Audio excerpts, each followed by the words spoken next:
Good morning to all of you once again, and we will proceed in this lesson next. Okay. Mansabdar and jagirdar, इसके बारे में हम कल पढ़ रहे थे ना। मनसबदार एंड जागीरदार, तो इसमें देखेंगे इसका सेकंड पैराग्राफ हम बताने जा रहे थे। मनसबदार क्या है, इसको फर्स्ट पैराग्राफ से ही देख लेंगे। As the empire expanded to encompass different regions, the Mughal recruited diverse bodies of people. तो मुगलों ने चूँकि अपना साम्राज्य का काफ़ी विस्तार कर लिया था, तो उस पर ठीक प्रकार से उसको कंट्रोल करने के लिए, ठीक प्रकार से उसका नियंत्रण करने के लिए, शासन प्रशासन को सही तरीके से चलाने के लिए उन्होंने डिफरेंट प्रकार के लोगों को उन्होंने रिक्रूट किया था, नियुक्तियाँ दिया था, जिससे कि गुड मॉर्निंग, जिससे कि पूरा का पूरा उनका साम्राज्य ठीक प्रकार से चल सके। जिसमें टर्किश यानी तुर्क लोग भी थे, उसमें ईरानी, इंडियन मुस्लिम, अफगान, राजपूत, मराठा और अदर ग्रुप, इस सभी प्रकार के लोगों को उन्होंने मिला करके सबको एक तरह से खुश प्रसन्न करने का उन्होंने कोशिश किया और सबको अपने प्रशासन में भागीदार बनाया। Okay, those who joined Mughal service were enrolled as mansabdar. अब महत्वपूर्ण बात यह है कि जो लोग भी मुगलों की सेवा में लगे, जिन्होंने मुगल सेवा को ज्वाइन किया, उनको मनसबदार कहा गया। ठीक है, मनसबदार कहा गया। अभी मनसबदार के बारे में थोड़ा सा ठीक प्रकार से समझ लेंगे। The term mansabdar refers to an individual who holds a mansab. जैसे भारत में अभी वर्तमान में किसी भी बड़े पद पर कोई व्यक्ति रहता है तो हम उसको अधिकारी कहते हैं। क्या कहते हैं बेटा? अधिकारी कहते हैं। इसी तरह से उस समय ये अधिकारी वर्ड प्रचलन में नहीं था, इसकी जगह पर मनसब शब्द का प्रयोग किया जाता था। इतनी बात समझ में आ रही है? Yes sir. हाँ, तो जैसे आजकल हम कहते हैं ना कि वो इस सेवा में, पुलिस विभाग में, रेलवे विभाग में वो अधिकारी हैं, है ना। इसी तरह से उस समय मनसब शब्द प्रचलन में था, मीनिंग अ पोजीशन और रैंक, जिसका मतलब होता है उस सेवा में उनकी पोजीशन क्या है, रैंक क्या है। ठीक है, जैसे सेना में अगर हम देखें तो colonel, lieutenant colonel, major, general, इस तरह के पद होते हैं। उसी तरह से उस समय मुगल प्रशासन में मनसब शब्द प्रचलन में था। It was a grading system used by the Mughals to fix rank, salary and military responsibilities. इस मनसब शब्द से ये पता चलता था कि उस व्यक्ति का ओहदा, उस व्यक्ति का रैंक, उसकी पोजीशन, उसकी सैलरी और सेना से जुड़ी हुई उसकी जिम्मेदारी कितनी बड़ी है, इस मनसब शब्द से पता चलता था। इसका मतलब है कि ये मनसब शब्द में भी रैंकिंग थी। कोई भी अधिकारी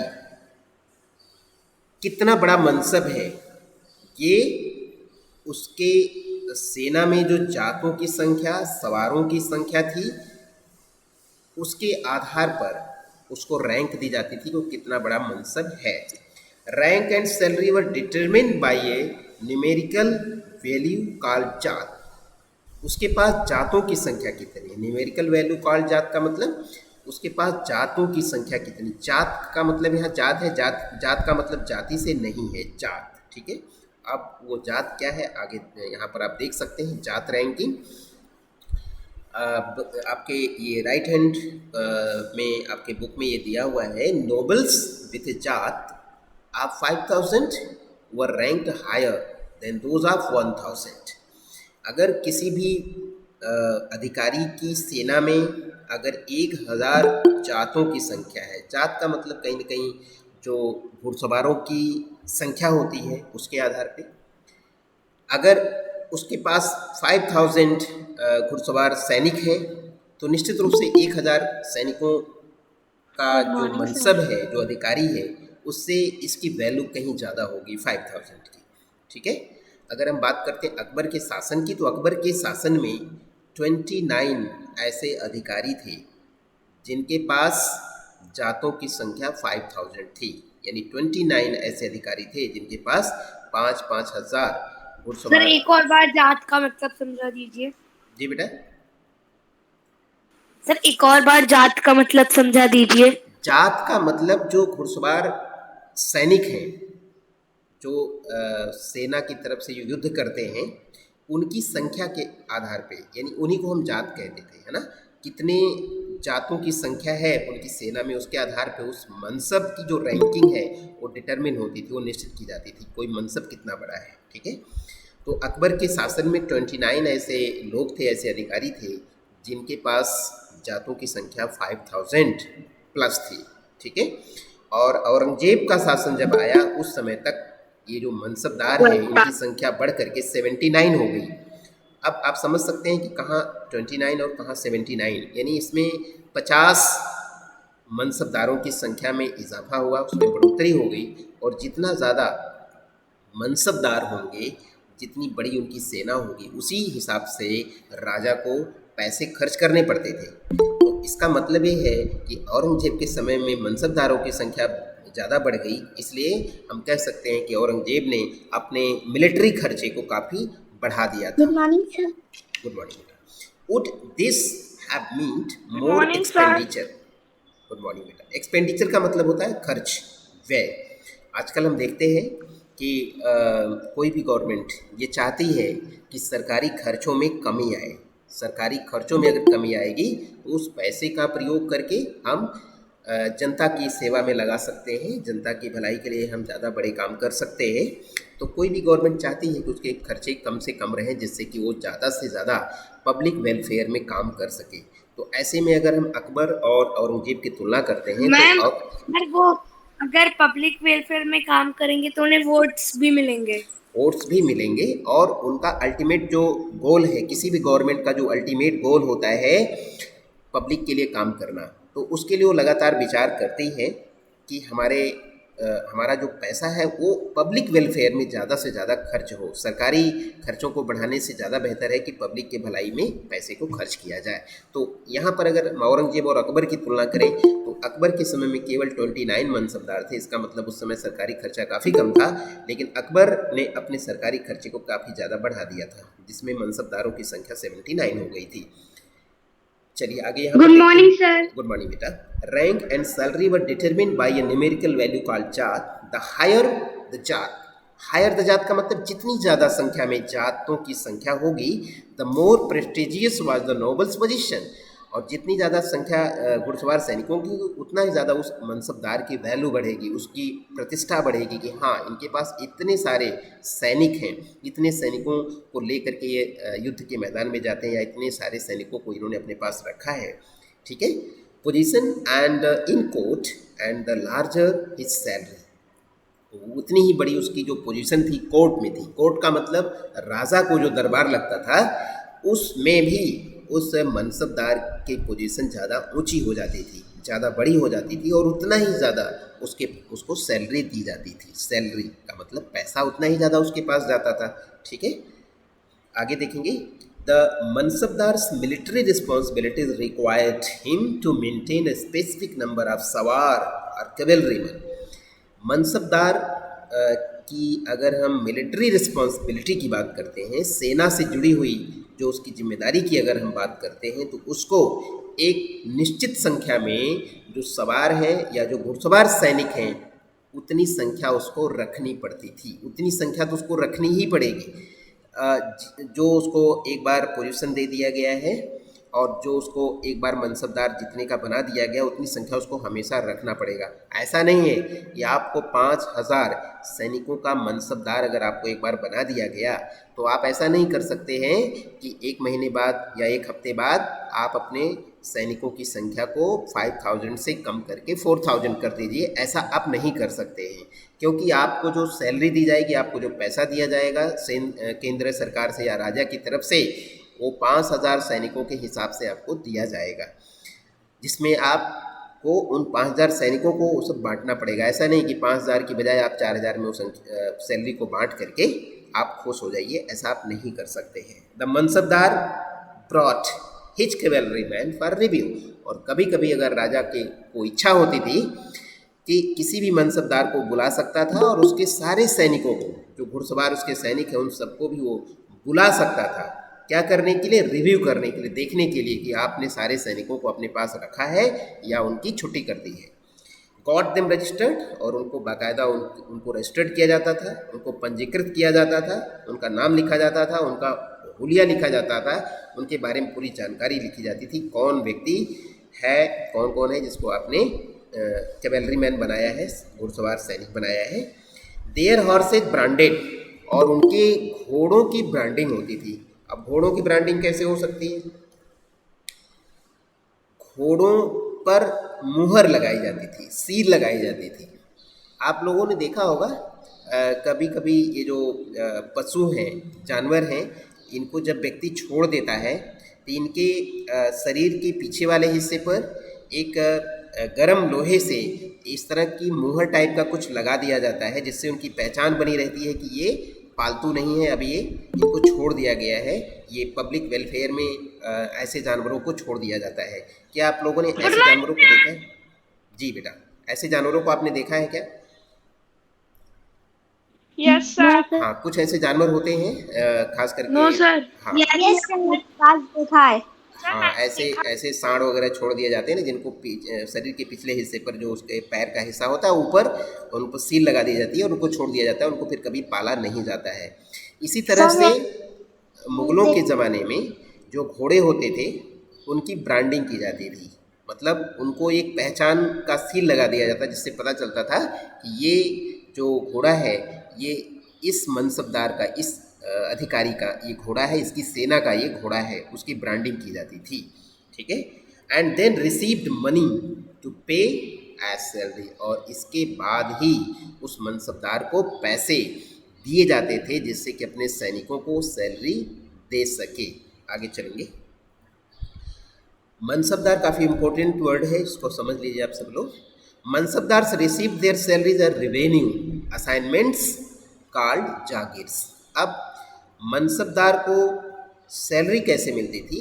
वो जागीर के रूप में उनको सैलरी दी जाती थी। जागीर का मतलब होता है एक पर्टिकुलर एरिया में जो टैक्स इकट्ठा किया जाएगा, उस पूरे क्षेत्र को मनसबदार के हवाले कर दिया जाता था, और जो उसमें से इनकम होती थी वो उस मनसबदार को एज ए सैलरी सारे सैनिकों को देने के लिए दिया जाता था। विच वर सम व्हाट लाइक इकताज, जैसे हमने पीछे पढ़ा था दिल्ली सल्तनत में, या उससे पहले वाले चैप्टर में हमने पढ़ा था, इकता दिया जाता था, इकता। बट अनलाइक मुक्तीज, और जो लोग इकता को इकट्ठा करते थे उनको मुक्ति कहा जाता था, लेकिन यहाँ पर इकता और मुक्ति वर्ड का प्रयोग नहीं किया गया, केवल ये बताया गया है कि उसके जैसा। Most mansabdar did not actually reside in the Delhi Sultan में भी ये पढ़ा था इकता। हाँ बेटा, ये दिल्ली सल्तनत से पहले वाला जो चैप्टर था उसमें हमने पढ़ा था। But unlike muqtis, most mansabdar did not actually reside in or administer their jagirs, लेकिन ज़्यादातर मनसबदार वो स्वयं उस जागीर में रहते नहीं थे, ना वो कर इकट्ठा करते थे। वो क्या करते थे? They only had rights to the revenue of their assignments which was collected for them by their servants. अब यहाँ पर बस जो विपरीत बात है, जो बात इकता और मुक्ति से मैच नहीं करती है, वो ये है कि इकता में वह सैन्य अधिकारी खुद रेवेन्यू को इकट्ठा करता था, कलेक्ट करता था, लेकिन मनसबदार जो होता था, जिस काम को वो नहीं करता था उसके जो नौकर हैं वो इस काम को करते थे, और वो क्या करता था? उस देश के दूसरे हिस्से में वो शासन करता था। Mansabdar themselves served in some other part of the country, और जो मनसबदार होता था वो देश के किसी और हिस्से में वो अपनी सर्विस, अपनी सेवाएं देता था। वो जागीर में जो कर इकट्ठा करने का काम है वो नहीं करता था, उसके नौकर इस काम को करते थे। आगे चलेंगे। इन अकबर्स रीन, अकबर के शासन में, अब अकबर और औरंगजेब के शासन की यहाँ पर तुलना की गई है, कैसा रहा? The Akbar's reign these jagirs were carefully assessed. Akbar के शासन में ये जो जागीर है, जो ये रेवेन्यू इकट्ठा होता था, उसकी बहुत अच्छी तरह से अनुमान लगा दिया जाता था। एसेस का मतलब होता है अनुमान लगा लिया जाना। So that their revenues were रफली equal to the salary of the mansabdar. इसमें ये होता था कि अकबर के समय में जितना अनुमान लगाया जाता था रिवेन्यू आएगा इस जागीर से, उतना ही रिवेन्यू आता था और वो रिवेन्यू मनसबदार को दी जाने वाली सैलरी के बराबर होता था। मतलब उसमें कभी कमी नहीं आती थी। रिवेन्यू जितना इकट्ठा होता था वो लगभग मनसबदार को दी जाने वाली सैलरी के बराबर होती थी, तो कोई समस्या नहीं आती थी। जितना पैसा आता था उतना आराम से मनसबदार को दे दिया जाता था। बाई औरंगजेब रेन, लेकिन औरंगजेब के शासन में क्या हुआ, this was no longer the case. लेकिन औरंगजेब के शासनकाल में ऐसा नहीं हो पाया। क्या गड़बड़ हो गया? And the actual revenue collected was often less. Less का मतलब कम। अब जागीर से जो रिवेन्यू आता है वो काफ़ी कम आने लगा। दैन द ग्रांटेड सम, जितना उनको सैलरी दी जाती थी उससे कम रेवेन्यू आ रहा है। तो इसका मतलब क्या हुआ, राजा को अपने खजाने से पैसे देने पड़ते थे क्योंकि रेवेन्यू कम आ रहा है और मनसबदारों को सैलरी देना ज़रूरी है। There was a huge increase in the number of mansab. Come ji बेटा। क्यों आ रहा है जी बेटा। सर? ये कम क्यों आ रहा है इन लोगों की सैलरी? हाँ, सैलरी कम नहीं आती थी बेटा। ये जो रिवेन्यू इकट्ठा होता था जागीर से, वो रिवेन्यू कम आ रहा है। अब रिवेन्यू कम आ रहा है इसका मतलब है उसको ठीक तरीके से इकट्ठा नहीं किया जा रहा है। जिस तरह से इकट्ठा करने का जो सिस्टम होता है उसको कहीं ना कहीं सर फॉलो कभी नहीं कभी तो जो लोग इकट्ठा करते हैं वो खुद ही रख लेते हैं हाँ हाँ, और राजा को कम जी देते राजा हैं। को कम देते थे, ऐसा हो सकता है। वो खुद ही रख लिए होंगे। यस, आगे अभी इसको पढ़ेंगे तो आपको समझ में आएगा। इसका मतलब राजा का कहीं ना कहीं जो कंट्रोल है वो अपने उन जागीरदारों पर कंट्रोल कम हो गया, इसलिए वो इकट्ठा करके सही से पैसे पूरे दे नहीं पा रहे राजा को। There was also a huge increase in the number of mansabdar. अब मनसबदारों की संख्या भी औरंगजेब के शासनकाल में काफ़ी बढ़ गई, उसकी संख्या बहुत ज़्यादा बढ़ गई। Which meant a long wait before they received a jagir. अब मनसबदार तो बना दिया राजा ने, लेकिन उनको कोई जागीर नहीं मिली। जागीर है ही नहीं उनके लिए, सब जागीर इंगेज हैं, उन पर अलग अलग प्रकार के जो मनसबदार हैं उनका कब्जा है। ऐसे में मनसबदारों की संख्या तो बढ़ी लेकिन जागीर की संख्या उतनी नहीं पाई। वो कहीं ना कहीं वेटिंग में थे कि हाँ, अगर किसी मनसबदार को पद से हटाया जाएगा तो मुझे उसका जागीरदार या वहाँ से मुझे रिवेन्यू प्राप्त होगा। इस तरह की स्थिति वहाँ पर आ जाती है। These and other factors created a shortage in the number of jagirs. और इस कारण से जागीरों की संख्या काफ़ी कम हो गई, क्योंकि मनसबदारों की संख्या बढ़ गई तो जागीरों की संख्या ऑटोमेटिकली कम होना ही है। As a result many jagirdar tried to extract as much Good revenue, morning, sir. Good morning बेटा, as possible while they had a jagir. अब क्या हुआ, जब जब जागीरदारों को ये पता चल गया कि अब मनसबदारों की संख्या बढ़ गई है और वो लाइन में लगे हुए हैं और मौका मिलने पर उनको जागीर ये दी जा सकती है, उनके हाथ में जागीर नहीं रहेगी। जब उनको ये मन में डर आ गया तो जागीरदारों ने क्या किया कि ज़्यादा से ज़्यादा रेवेन्यू इकट्ठा करने का काम उन्होंने शुरू किया। यानी उनको ये पता नहीं था कि जागीर मेरे पास कब तक रहेगी, तो जितना कम समय के लिए हमारे पास है तो वो चाहते थे कि अधिक से अधिक हम पैसे इसमें से निकाल लें, पैसे इकट्ठे कर लें, लोगों से टैक्स के रूप में ढेर सारे पैसे इकट्ठे कर लें, क्योंकि जागीर आगे चलकर हमारे पास नहीं रहेगी तो हमारे लिए काफ़ी मुश्किल आ सकती है। तो ये जागीरदारों ने अधिक से अधिक जितना संभव हो सकता था रेवेन्यू इकट्ठा करने का काम किया। Aurangzeb was unable to control these development in the last years of his reign and the peasantry therefore suffered tremendously। tremendously का मतलब बहुत ज़्यादा। तो किसानों से जो टैक्स के रूप में रेवेन्यू इकट्ठा किया जाता था, चूँकि जागीरदारों ने ज़्यादा से ज़्यादा टैक्स इकट्ठा करने पर अपना ध्यान लगाया, इससे किसानों की जो हालत है, जो कृषक व्यवसायी लोग हैं, उनकी हालत कहीं ज़्यादा ख़राब हो गई। और इन सब चीज़ों का जो डेवलपमेंट हुआ, ये सब चीज़ें जो विकसित हुई, गलत चीज़ें, औरंगजेब का इन सब पर उन्होंने निकालने का बोला था कि हम तुम्हें निकाल देंगे। नहीं, जैसे उनको ये पता था, जो जागीरदार थे उनको ये लगता था कि ये जागीर लेने के लिए मनसबदार लाइन में खड़े हैं, ढेर सारे मनसबदार हो गए हैं जिनको अभी तक जागीर नहीं मिली है। तो चाहते थे कि अब जागीर जब मेरे पास नहीं रहेगी, अगला मनसबदार आकर के इसकी देखभाल करेगा, तो वो फिर ज़्यादा से ज़्यादा टैक्स इकट्ठा करने लगे और ऐसे में जो किसान थे उनकी हालत और ज़्यादा ख़राब हो गई। यानी ये जागीरदारों की कहीं न कहीं एक ख़राब सिस्टम हुआ जागीरदारों के मन में, जो इन्होंने गड़बड़ किया कि ज़्यादा और ज़्यादा रेवेन्यू उन्होंने इकट्ठा करने की कोशिश की, क्योंकि मनसबदारों की संख्या बढ़ गई थी तो आने वाले समय में वो जागीर उनके हाथ से जा सकती थी, इसलिए वो ज़्यादा से ज़्यादा पैसा इकट्ठा करने की उन्होंने कोशिश किया।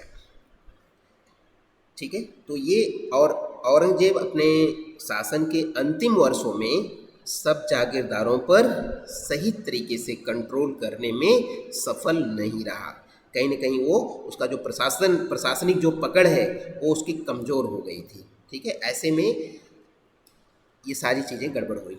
फिगर नंबर 5 में आप देखेंगे mansabdar on March with his सवार्स। देखिए, एक मनसबदार है, ये मनसबदार बीच में बैठा हुआ है घोड़े पर, बाकी उसके जो सवार हैं, जो उसके सैनिक हैं, उसके आगे आगे चल रहे हैं, पीछे पीछे भी पूरा तीर कमान भाला लेकर के चल रहे हैं। इस तरह का रुतबा होता था मनसबदार। सेंटर में चल रहा है, पूरे साइड सिक्योरिटी चल। जी बेटा, क्या मतलब सेंटर में चल रहा है, साइड सिक्योरिटी चल रही है, मतलब सैनिक चल रहा है। बिल्कुल सेंटर में इसलिए चल रहा है ना, क्योंकि ये शान है राजा की, एक राजा की तरह से मनसबदार चल रहा है। जैसे कि कभी किसी का अगर हमला हो तो मनसबदार को किसी प्रकार का नुकसान ना पहुंचे, उसके जो सैनिक हैं वो इस काम को देखें। जी, एक तरह से ये Z+ सुरक्षा है, जैसे आज के समय में चलती है ना Z+ NSG, हाँ NSG सिक्योरिटी। बॉडीगार्ड्स होते हैं। हाँ, ये आज सर पेज नंबर कितना है? चलिए आगे चलते हैं। Figure number sir page 6, number कितना है?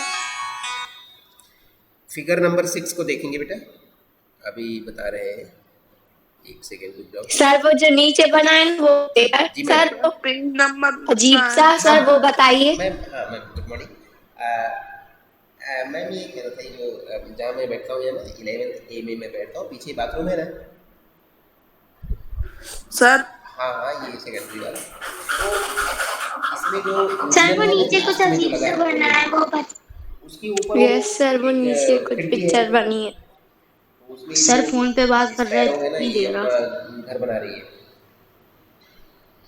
तो क्या नहीं नहीं नहीं मैं आपसे ये कहना चाह रहा हूँ कि क्या उसके घर को हटा देना चाहिए या नहीं हटाना चाहिए?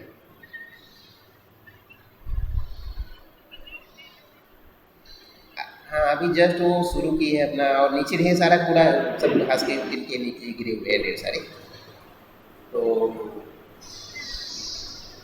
ठीक, मैं भी बोल दूंगा ना वैशाली को भी। ठीक ठीक ठीक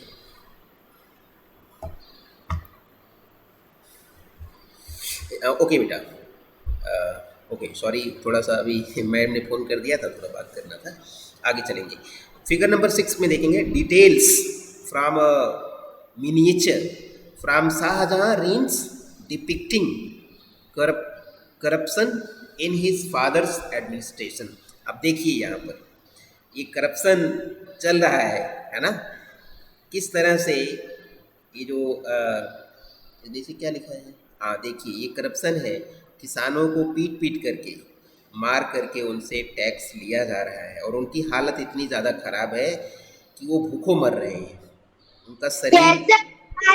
आज के इसमें भी होता है कि जो फार्मर्स रहते हैं उनके पास पैसे आते हैं, वो उनसे छुड़ा लेते हैं फाइटिंग करके। जी बेटा, हाँ इसमें देखेंगे बेटा करप्शन को किस तरह दिखाया गया इन हिज फादर्स एडमिनिस्ट्रेशन।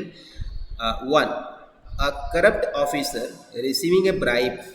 ये जो ऑफिसर है ये करप्ट है, भ्रष्ट है, ये घूस ले रहा है, जिसको हम रिश्वत कहते हैं। किसी भी जागीरदार से ये घूस ले रहा है कि आप इतना दोगे तो जागीर मैं आपके पास रहने दूंगा, नहीं तो जागीर आपसे ये छीन सकता हूँ मैं, तो उसके बदले ये रिश्वत दे रहा है। A corrupt officer receiving A bribe and a tax collector punishing a poor peasants. वो कौन है? हाँ बेटा, पूछो, क्वेश्चन पूछो, क्या पूछ रहे हो? मार मार के ले रहे हैं, वो कौन है? बेटा ये टैक्स इकट्ठा करने वाला अधिकारी है, जो किसानों को पीट पीट करके उनसे टैक्स ले रहा है कि मुझे टैक्स अगर नहीं दोगे, क्योंकि इसको भी आगे टैक्स पहुंचाना है, टैक्स इसके ऊपर प्रेशर है कि आपको टैक्स इतना इकट्ठा करके देना ही है, तो फिर इसको ये करना पड़ रहा है, किसानों को बेचना पड़ रहा है। प्लस इसको भी पता है कि अगर मैं टैक्स इनसे नहीं लूँगा तो मेरे पास पैसे कैसे आएंगे। यानी पूरा का पूरा ये भ्रष्टाचार का जो करप्शन का सर्कल है। जैसे कि मैं आपको एक सिंपल से उदाहरण से आपको बता सकता हूँ। आज के समय में जैसे पुलिसमैन होता है, तो पुलिस की नौकरी करने वाले जो पुलिसमैन आजकल के हैं, अगर वो नहीं चाहते हैं कि मैं किसी भी मोटरसाइकिल वाले से या किसी कार वाले से मैं पैसे लूँ, अगर वो नहीं चाहते हैं, उसके बाद भी उससे ऊपर जो अधिकारी होते हैं उनका उनके ऊपर प्रेशर रहता है कि तुम्हें जहाँ पर नौकरी दी गई है, जहाँ पर तुम्हारी पोस्टिंग की गई है, अगर तुम वहाँ से पूरे महीने में मेरे लिए अगर इतने पैसे इकट्ठा करके अगर नहीं दोगे तो मैं तुम्हें वहाँ से हटा दूंगा, तुम्हारी पोस्टिंग दूर कहीं कर दूंगा। तो ऐसे में वो काम करना पड़ता है। ऐसे में उस पुलिसमैन को मजबूर होकर के लोगों से गलत तरीके से पैसे लेना पड़ता है। कभी कभी गलत तरीके से कि अगर कोई गलती मतलब से किसी ने टैक्स क्राइम लेना किया है पड़ता है। तो वो बहुत सारे पैसे दे देता है, तो वो उसे नहीं, वो क्राइम से वो कर देता है, वो करप्ट हो जाता है पुलिस जी, में। तो करप्शन का ये पूरा सर्कल होता है। करप्शन कहीं इंडिविजुअल लेवल पर नहीं होता है, यानी कोई एक व्यक्ति केवल करप्ट होता है, ये सच्चाई नहीं है। वो पूरी की पूरी उसकी सीरीज होती है, उसकी श्रृंखला होती है, एक के ऊपर एक, उसके ऊपर अधिकारी, उसके ऊपर अधिकारी, सभी करप्ट होते हैं। तो ऊपर से डिमांड की जाती है कि आपको इस महीने में इतने पैसे हमें इकट्ठा करके चाहिए, तो फिर नीचे तक वो सारे जो अधिकारी हैं सब उसमें लगे रहते हैं और इस काम को करते हैं। तो यही चीज़ है। देखिए सर वो लोग उन पर आप ये जो प्रेशर देते हैं मतलब जो नीचे पिक्चर बनी है उसमें वो टैक्स ले रहे हैं। हाँ, अलग ये से टैक्स किसान टैक्स है, देना इस किसान से पीट करके वो टैक्स ले रहा है। अब ये टैक्स इकट्ठा करके इस अधिकारी को देगा, क्योंकि अधिकारी ने बोल रखा होगा कि मुझे इतने पैसे इस महीने में चाहिए, चाहे जैसे भी करके दो, अगर नहीं दोगे तो हम तुम्हें यहाँ से हटा देंगे, तुम्हें नौकरी से निकाल देंगे। तो उसकी भी एक मजबूरी कह सकते हैं। तुम्हें 1000 करना है, तो अगर तुमने इतने करके नहीं दी तो तुम्हारी जॉब गई। बिल्कुल, तो इसलिए 1000 कैसे भी करके टैक्स मार के जो पुलिस रहती है वो ले लेते हैं। बिल्कुल बिल्कुल, फिर वो लेते हैं। तो ये सर्कल है, करप्शन का सर्कल है। करप्शन कोई एक व्यक्ति नहीं करता है, वो कुछ अपने लिए करता है, कुछ अपने ऊपर के अधिकारियों के लिए करता है, और वो ऊपर का अधिकारी अपने से ऊपर के अधिकारी के लिए करता है। लगाता है तो वो भी उस पे भी टैक्स चढ़ जाता है। जी जी जी, बिल्कुल। तो ये है करप्शन का सर्कल। आगे चलते हैं। तो ये हालत हो गई थी किसानों की। आगे चलते हैं। अगला शब्द है जब्त एंड जमींदार। जब्त क्या है और जमींदार क्या है, इसको देखेंगे। The main source of income available to Mughal rulers was tax on the produce of peasantry. ठीक यही बात यहाँ पर बताएगा। किसानी के ऊपर जो टैक्स लगाया जाता था, मुगलों के आय का सबसे बड़ा साधन वही था कि किसान जो खेती में पैदा करते हैं उसके ऊपर टैक्स लगाओ। ठीक है, वो टैक्स ही उनके इनकम का सबसे मेन स्रोत था। और बेटा ये आज का अभी स्क्रीनशॉट कोई भी स्टूडेंट, अंशिका को मैं बोल सकता हूँ, बेटा इसका स्क्रीनशॉट ले लो अटेंडेंस का, है ना। और सर मैंने भेज दिया। हाँ, अभी हमें भेज देना। सर मैंने भेज दिया। हाँ, आगे चलते हैं। In most places, peasants paid taxes through the rural elites, that is the headman or the local chiefman.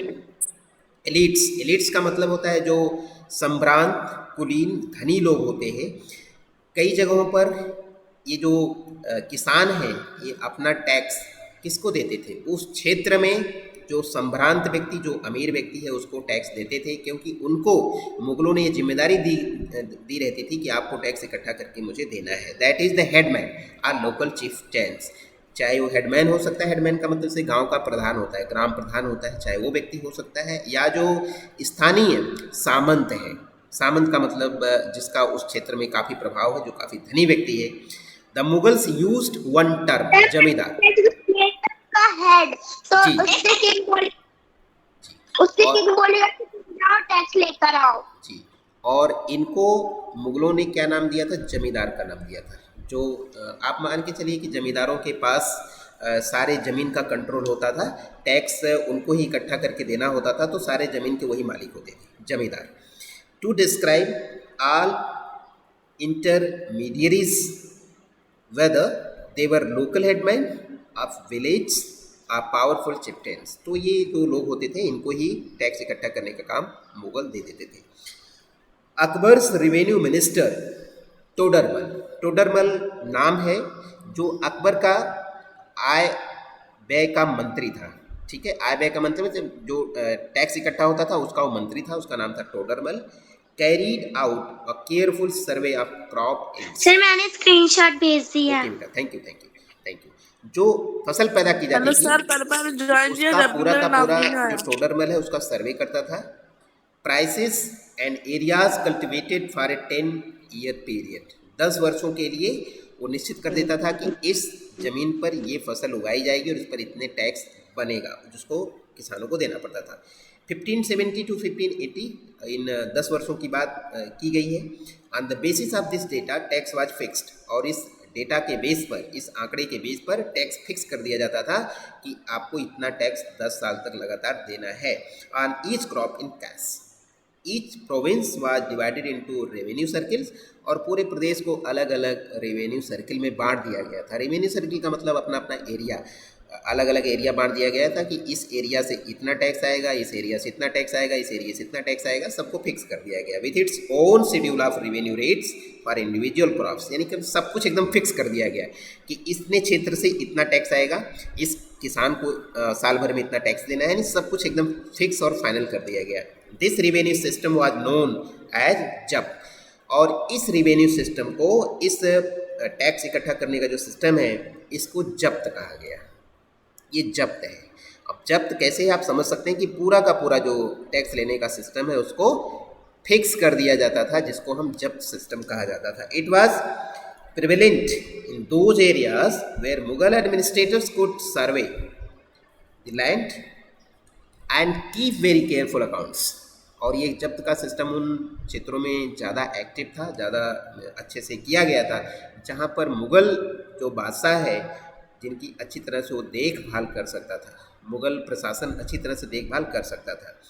This was not possible in provinces such as Gujarat and Bengal. लेकिन ये जो जब्त की प्रथा है, जब्त का जो सिस्टम है, ये गुजरात और बंगाल में संभव नहीं था। क्यों? कि वहाँ पर जो ये मुग़ल एडमिनिस्ट्रेशन है उतना प्रभावशाली नहीं था। ठीक है, in some areas the zamindars exercise the great deal of power. कहीं कहीं पर जो जमींदार होते थे ये बहुत ज़्यादा बल का प्रयोग करते थे, शक्ति का प्रयोग करते थे, पीट करके मार करके ये टैक्स लेते थे। Exercise the great deal of power. The exploitation of Mughal administration could drive them to rebellion. और कभी कभी ये जो मुग़ल प्रशासन है इनके द्वारा ज़्यादा बल प्रयोग करने के कारण से उस क्षेत्र में विद्रोह भी हो जाया करता था। रेबेलियन का मतलब होता है विद्रोह हो जाना। अब आप समझ सकते हैं कि अगर आप ज़रूरत से ज़्यादा टैक्स लेंगे और आप किसानों को परेशान करेंगे तो निश्चित रूप से किसान आपके खिलाफ विद्रोह कर सकते हैं, जो कि होता था। The exploitation bye Mughal administration could drive them to rebellion. Okay? Sometimes zamindars and peasants of the same caste allied in rebellion against Mughal authority. और कभी कभी ऐसा होता था कि जो जमींदार होते थे और जो किसान होते थे वो दोनों मिल जाते थे, दोनों पता चला एक ही जाति के हैं, एक ही जाति बिरादरी के हैं, जमींदार भी और किसान भी, तो दोनों आपस में मिल करके, क्योंकि जमींदार के ऊपर से राजा का जो मुग़ल प्रशासन है उनका दबाव होता था कि आपको इतना टैक्स इकट्ठा करके देना है, तो दोनों मिल करके क्या करते थे, मुग़ल अथॉरिटी के खिलाफ विद्रोह कर देते थे, रिबेल कर देते थे, विद्रोह कर देते थे। These peasants. सुनिए जी बेटा। Sir time is over. Sir पहले के टाइम में ऐसा हुआ करता था कि अगर अकबर है, अकबर आगरा में शासन कर रहा है तो आगरा में हिंदू भी रहते होंगे और मंदिर भी रहते होंगे। जी बिल्कुल बिल्कुल बिल्कुल बिल्कुल बिल्कुल सभी प्रकार के लोग। क्या होता है? जी बेटा फिर से बोलो। सर जब्त मीन्स? जब्त मीन्स टैक्स लेने का वो विशेष प्रकार का जो सिस्टम है, जो उन्होंने रूल बनाया था, उसको जब्त कहा गया। जब्त का मतलब किसी की संपत्ति को हड़प लेना, ऐसा नहीं है। हाँ, टैक्स लेने का जो सिस्टम है उसको जब्त कहा गया है। ठीक है बेटा, उसमें क्या है कि उसने उसके भाई की जमीन को जब्त कर लिया। हाँ, लेकिन यहाँ पर ऐसा नहीं है, कोई संपत्ति जबरदस्ती नहीं ली जा रही है। यहाँ पर ये सिस्टम बनाया है कि इस सर एरिया टाइम से इज ओवर। इस एरिया से पूरे वर्ष में या पूरे महीने में इतना टैक्स आना चाहिए, और वो फिक्स कर दिया गया था कि इन किसानों को इतना इतना टैक्स देना है। इसको जब्त का सिस्टम कहा गया है। वो बोलते कि तुम लाओ, कैसे भी करके लाओ, हाँ, हमें नहीं कैसे भी पता, करके हमें लाओ, इतना लाओ। चाहिए। हाँ, ये जब्त का सिस्टम। और दीज नहीं पीजेंट्स, तो चली जाए। हाँ बेटा 2 लाइन और है, इसको हम पढ़ा करके इस क्लास को ओवर करते हैं। These peasants revolts challenged the stability of the Mughal empire from the end of the 17th century. और इसी के कारण से, मुगलों की इसी प्रथा, इसी सिस्टम के कारण से जो किसान हैं वो मुगल साम्राज्य की जो स्थिरता थी, उनका जो प्रशासन आराम से अच्छे से चल रहा था, उसके अस्थायित्व को उन्होंने खतरा पैदा किया 17th सेंचुरी के अंत में।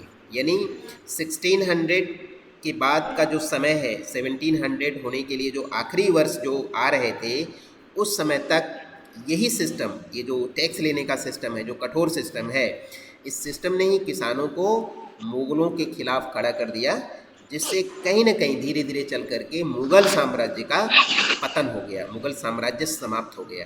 ठीक है, तो ये सिस्टम बहुत ही कठोर था।